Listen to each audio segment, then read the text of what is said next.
बिस्मिल्लाहिर्रहमानिर्रहीम। Hello friends, कैसे हैं आप? वॉइस ऑफ उस्मान में एक बार फिर खुश आमदीद। बिटकॉइन क्या चीज़ है? बिटकॉइन माइन कैसे होता है? बिटकॉइन अगर मैंने आपने अर्न करने हो तो कैसे किए जा सकते हैं, या अगर हमने परचेज करने हो तो कैसे किए जा सकते हैं। इसी तरह से बिटकॉइन में इन्वेस्ट करने का बेहतरीन टाइम कौन सा है, आज इन सारे सवालों पे हम बात करेंगे। मेरे साथ रहिएगा इस वीडियो में। अगर आपने अभी तक मेरा चैनल सब्सक्राइब नहीं किया तो काइंडली सब्सक्राइब भी करें, अपने फ्रेंड्स को भी रेफर करें। बिटकॉइन क्या है? बिटकॉइन बेसिकली एक क्रिप्टो करेंसी है। क्रिप्टो करेंसी मतलब डिजिटल करेंसी।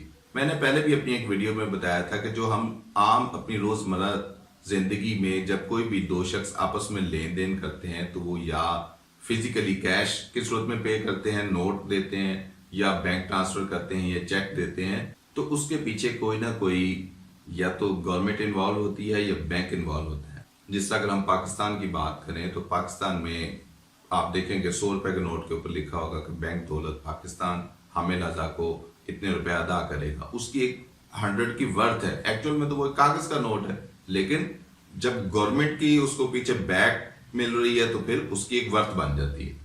क्रिप्टो करेंसीज को पूरी वर्ल्ड में किसी गवर्नमेंट की या किसी बैंक की डायरेक्ट सपोर्ट नहीं है। इसी वजह से इसकी जो वैल्यूज हैं, आपने देखा होगा बिटकॉइन की वैल्यू कभी यहाँ हो जाती है, ऐसे कंटिन्यूस चेंज हो रही है। तो चूंकि इसको किसी गवर्नमेंट की पीछे कोई इसके लॉज बनाने के लिए, मतलब कोई इसको रेगुलेट करने के लिए कोई बॉडी मौजूद नहीं है, इस वजह से इसकी वैल्यू में भी काफी ज्यादा अप एंड डाउन होते रहते हैं। ये जितनी भी क्रिप्टो करेंसीज हैं ये जस्ट एक डिजिटल एक करेंसी है, कंप्यूटर के अंदर मौजूद है। इसका फिजिकली वजूद नहीं है कि मैं जाके कहूंगा कि यार मुझे बिटकॉइन दे दे, मैं बैंक के पास जाऊंगा और वो मुझे कोई वाकई में कोई सिक्के, कॉइन या कोई नोट दे देगा।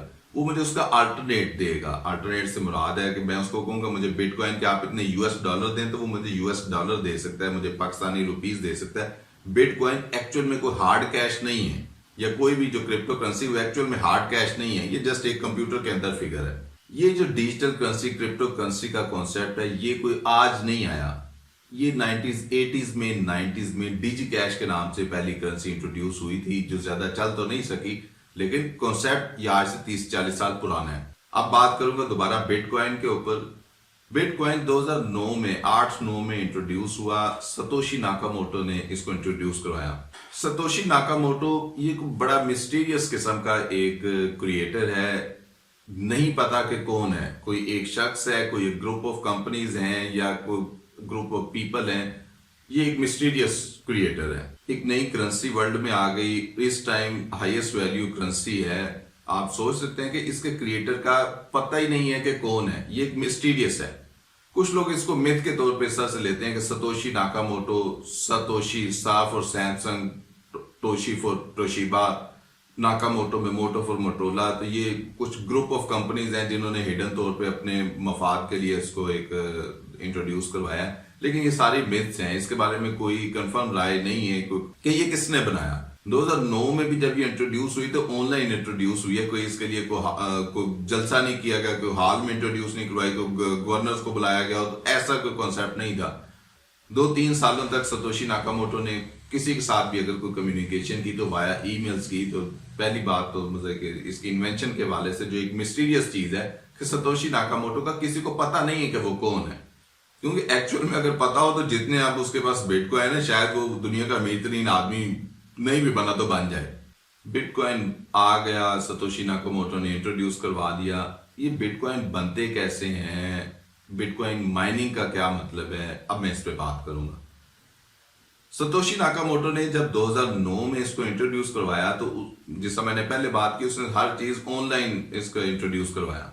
उसने इस पे एक वाइट पेपर पब्लिश किया ऑनलाइन, जिसमें इसके सारे प्रोटोकॉल्स थे कि किस तरह से इसकी ट्रांजैक्शन होंगी, किस तरह से इसके माइनिंग होगी, किस तरह से बिटकॉइन बनेंगे। इस बारे में उसने एक वाइट पेपर पब्लिश किया। उसमें सारे प्रोटोकॉल्स मेंशन थे बिटकॉइन के हवाले से।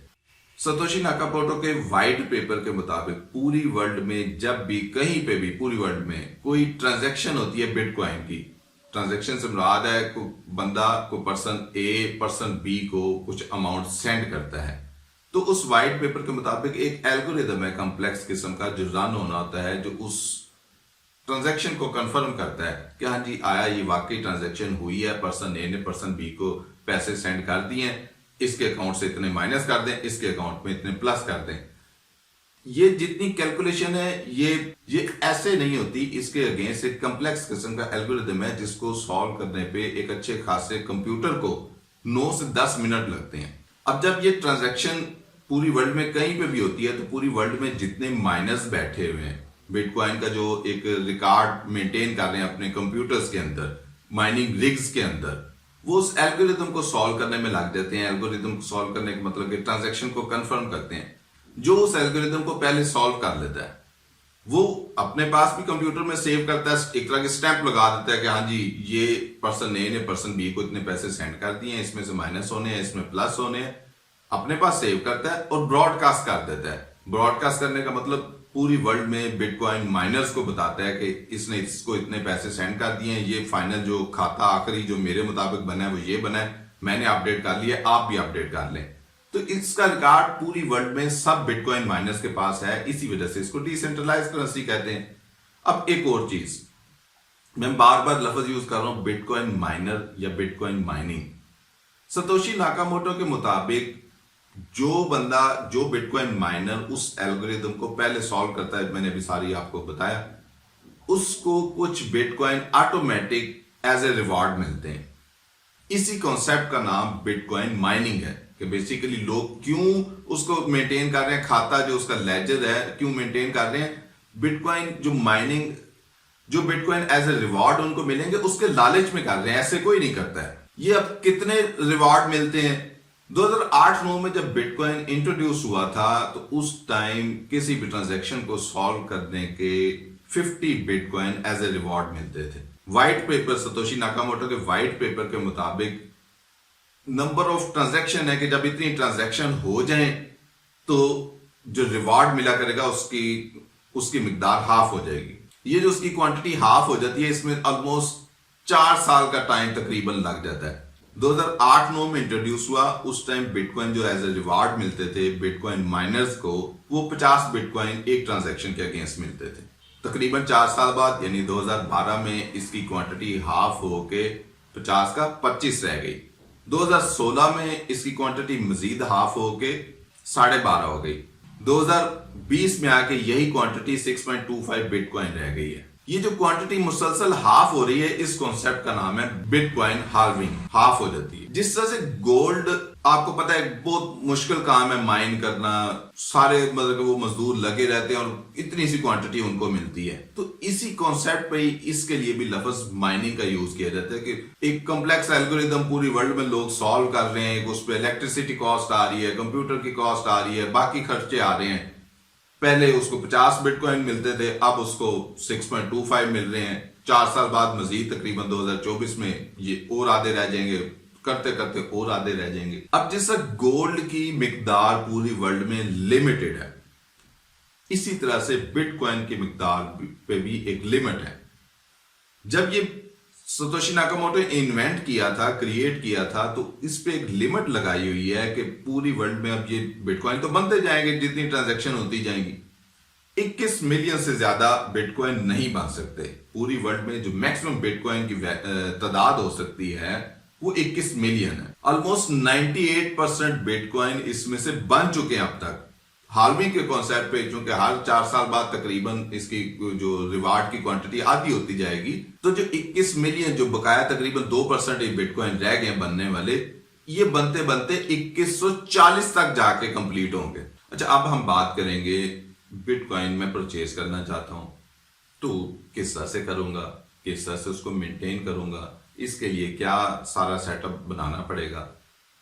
पाकिस्तान में इस टाइम स्टेट बैंक इसको, पहले तो उन्होंने इलीगल का, बाद में उन्होंने इस पे वेग सी स्टेटमेंट दिया, ना वो इसको लीगल मानते हैं ना इलीगल मानते हैं। केपीके में एक फेमस टीवी सेलिब्रिटी हैं जो बिटकॉइन माइनिंग पे काम भी कर रहे हैं, क्योंकि रूल्स इतने ज्यादा भी, लॉज इतने स्ट्रिक्ट नहीं है, लॉज एंड रेगुलेशंस, वो बन जाएंगे तो शायद पाकिस्तान में स्टार्ट हो जाए। अब भी पाकिस्तान में एज सच बिटकॉइन माइनिंग नहीं हो रही, माइनिंग भी नहीं हो रही, और ना ही आप डायरेक्टली किसी बैंक से, किसी एक्सचेंज से परचेज कर सकते हैं।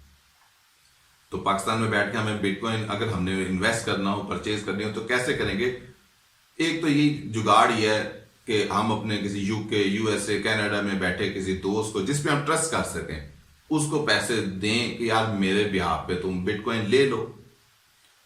अब जिस समय मैंने स्टार्ट में बात की, ये कोई फिजिकल करेंसी तो है नहीं, कोई हार्ड कैश तो है नहीं कि जी वो बैंक वाले लें जी आप बिटकॉइन ले ले और मैं ला के उसको कहीं संदूक में रख दूं, तालों में रख दूं कि यार चोरी ना हो जाए।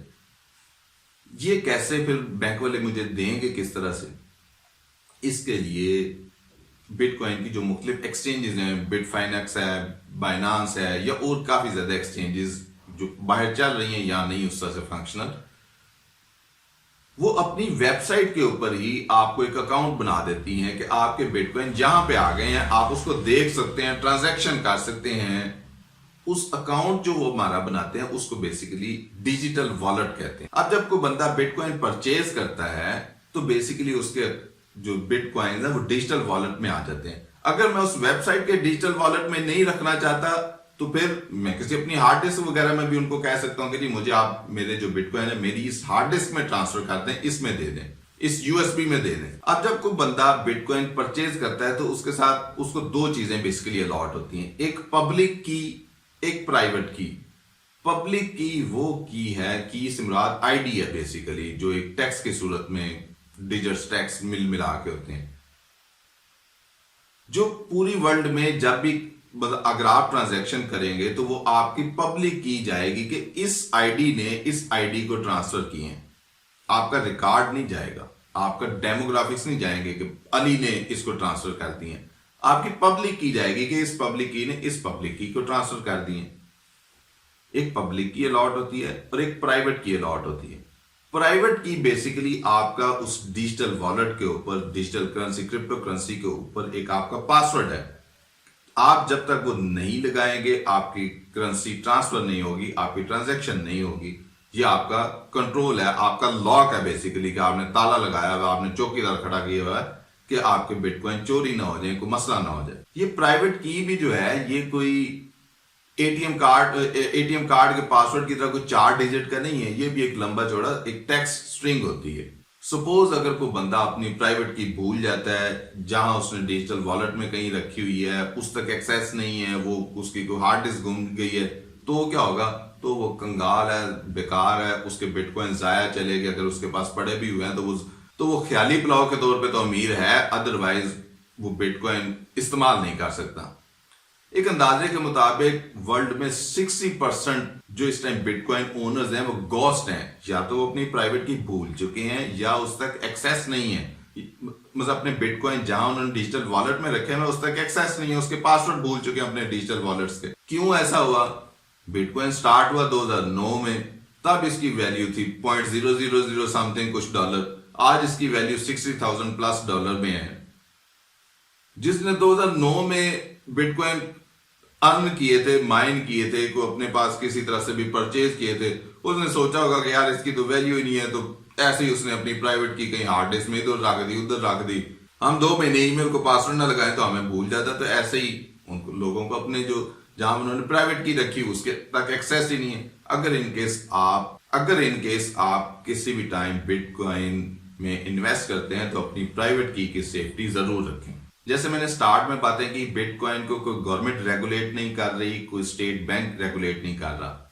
इसका जो लेजर है, इसका जो रिकॉर्ड है, जो खाता है, वो डिसेंट्रलाइज है। जितने बिटकॉइन माइनर्स बैठे हैं सबके पास है, लेकिन उसमें आपके डेमोग्राफिक्स नहीं जा रही कि ये अली बंदा है, ये उसकी रहायश है, रेजिडेंस है, ये उसकी एज है, इस तरह का रिकॉर्ड नहीं। उसमें आपकी पब्लिक की मेंशन है कि ये पब्लिक की ने इस पब्लिक की को ट्रांजैक्शन की है, लिए हैं, दिए हैं, जो भी की है।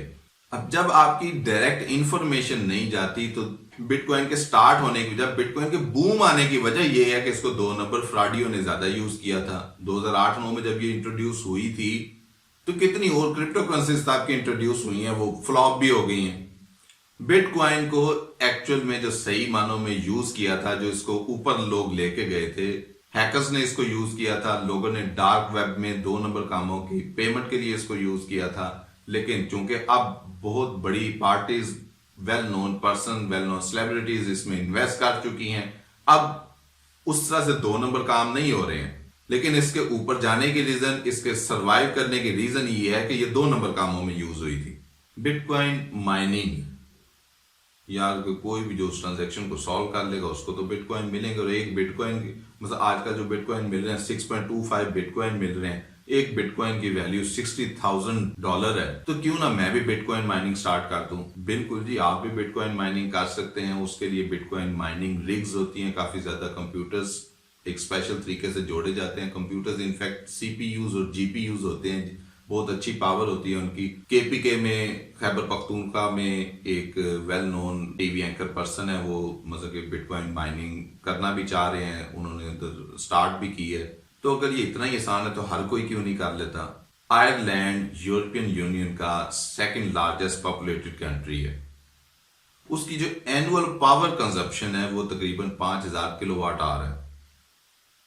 अब पूरी वर्ल्ड में जो बिटकॉइन माइनर्स बैठे हैं, उनकी जो माइनिंग रिग्स हैं, जो कंप्यूटर्स जिसमें वो माइनिंग कर रहे हैं, उनकी अगर उनकी इलेक्ट्रिसिटी पावर को एड अप किया जाए तो वो तकरीबन 60 टेरावाट आवर बनती है।